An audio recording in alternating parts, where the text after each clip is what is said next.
Hey guys, and welcome back to How Logical. In this tutorial, we're gonna look at how to turn off your browsing history in your Amazon account. Now let's begin.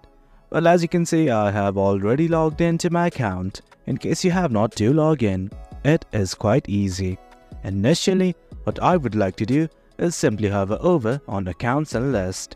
The button's right there on the top right section of the screen. That's on the navbar.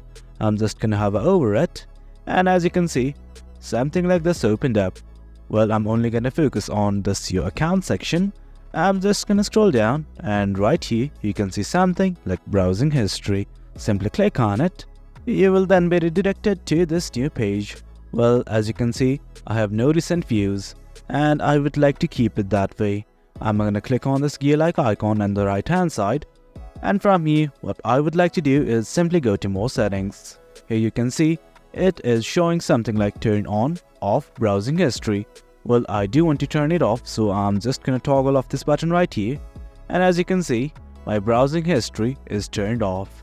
And guys, that's it. That's how we turn off your browsing history in your Amazon account.